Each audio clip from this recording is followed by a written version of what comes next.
मज्जन फल देखिए तत्काला, काक होई पिक बकौ मराला। वहां तो गोस्वामी जी ने कहा कि सत्संग करने वाला लाभ देरी से नहीं होता है, तुरंत हो जाता है। हम लोग वर्षों से सत्संग कर रहे हैं और संत मत के भाई बहनों को तो क्या कहना चाहिए, और सब पंथ संप्रदाय में महात्मा कम हैं, साधु कम हैं। इसमें तो हजारों, बिहार में नहीं अटता है न रहने के लिए, तो हरिद्वार में जाके देखिए, ऋषिकेश में जाके देखिए, कोई यहाँ कोई वहां, कई 1000 साधु हैं। अब ये देखबे करते हैं कैसा दुर्भाग्य आया था 1993 में, गुरुदेव की सजी फुलवारी उजड़ गई थी 2 भागों में।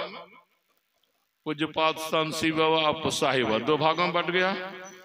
आजकल देखिएगा कि वो जो पार्टी मनियारपुर, वो 3 भाग में, कहीं वेदानंद का, कहीं छत्रानंद का, कहीं जोगानंद का।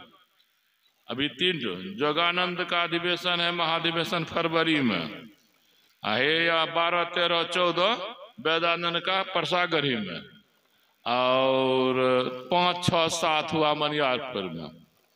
कितना महाधिवेशन हो गया। वहां जाके देखते कई 1000 साधु, इतने साधु के संग हुए, लेकिन हाल जैसा का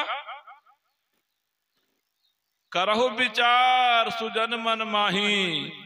जो आप पढ़िए, जो आप सुनिए, उससे प्रभावित होकर जो करिए, परिणाम पर विचार कीजिए कि जैसा सुना था वैसा हो रहा है कि नहीं, जैसा पढ़ा था वैसा हो रहा है कि नहीं।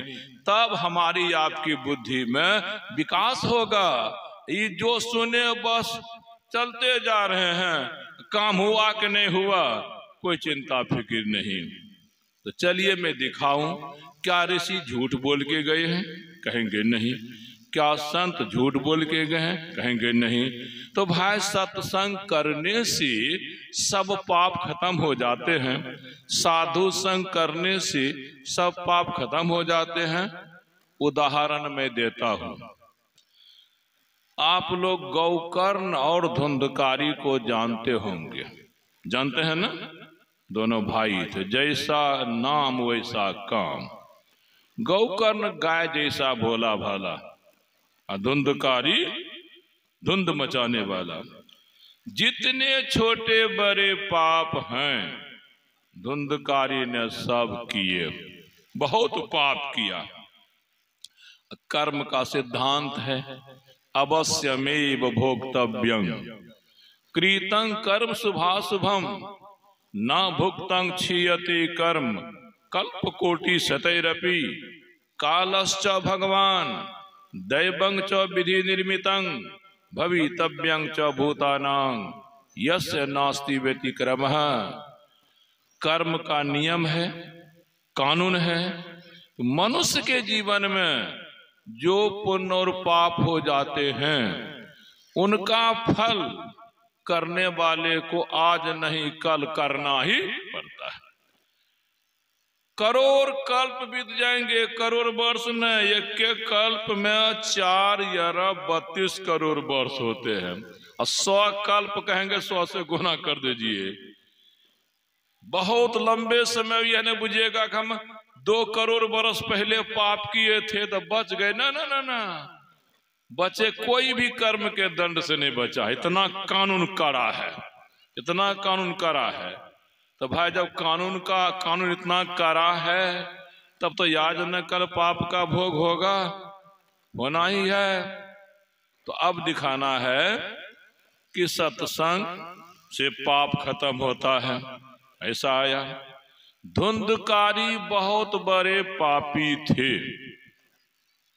हम खोजे धर्म ग्रंथ में कि किस पाप का दंड किस रूप में धुंधकारी को कहाँ मिला, किसी ग्रंथ में नहीं मिला। एको पाप का दंड उसको नहीं मिला।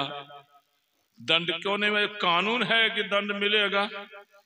दंड किनको नहीं मिलेगा? जो ही बोलने वाले चेतन को स्थूल सूक्ष्म कारण महाकारण जड़ से अलग कर लेगा आप देखे तो कर मिटावत। तो वो अपने को देखेगा, अपने स्वरूप को देखेगा, परिणाम क्या होगा? सभी पाप खत्म। जब तक अपने को नहीं देखेगा, अपने अलावे जो कुछ है उसको देखेगा, तब तक पाप खत्म होता नहीं। तो भाई तो हुआ भक्ति करने वाले के लिए, जड़ से चेतन को फुटाने वाले के लिए, परमात्मा से मिलाने के लिए। लेकिन धुंधकारी तो महापापी था, भक्ति भजन कभी नहीं किया, जो किया पाप किया, पुण्य कभी नहीं किया। तो वह धुंधकारी को एक भी पाप का दंड किसी ग्रंथ में मिला हो नहीं पाया। ये पापी। दशरथ जी धर्मात्मा बहुत थे, उनके मरने पर श्राद्ध में कुछ ना कुछ बोलते थे भरत, कुछ ना कुछ बोलते थे मैया कैकेयी के ऊपर कि जो कुछ भी हुआ है मेरी माँ के चलते हुआ है। माँ ने जिद कर दिया कि पिताजी लाचार हो गए, बेटा राम को वनवास दे दिया। बहुत उल्टा पुल्टा बोलता था। तो वशिष्ठ जी कहता सुनो, तुमको चिंता नहीं करनी चाहिए बाबूजी की, पिताजी की। क्यों? अरे बाबूजी की चिंता उसी बेटे को होनी चाहिए जो बेटा जान जाए कि हमारे बाबूजी की दुर्गति। तुम्हारा पिता कैसा था? भयउ न अहि न अब होनिहारा, भरत भूप जस पिता तुम्हारा, विधि हरिहर सुरपति दिशि नाथा, बर नहीं सब दशरथ गुण गाथा। आपके पिता के जैसे पुण्यात्मा भरत, आपके पिता के जैसे धर्मात्मा भरत आज से पहले कभी नहीं हुआ है, और अभी है भी नहीं, कभी होगा भी नहीं। कितना धर्मात्मा था, कितना पुण्यात्मा था, मन पाप नहीं करता था। एक पाप अनजान में हो गया, एक पाप, सरवन पानी भर रहा है। दशरथ शब्द भेदी बाण जानता था, शिकार को नहीं देखता था, शिकार की आवाज आ जाती थी, आवाज का अनुसरण करता हुआ तीर छोड़ता था, लग जाता था। एक दिन गलती हो गई उनसे, क्या कि श्रवण अपने पिता के लिए पानी घड़ा में भर रहा था। तो पानी के घुसने से, भीतर की हवा के निकलने से गर गर की आवाज होती है।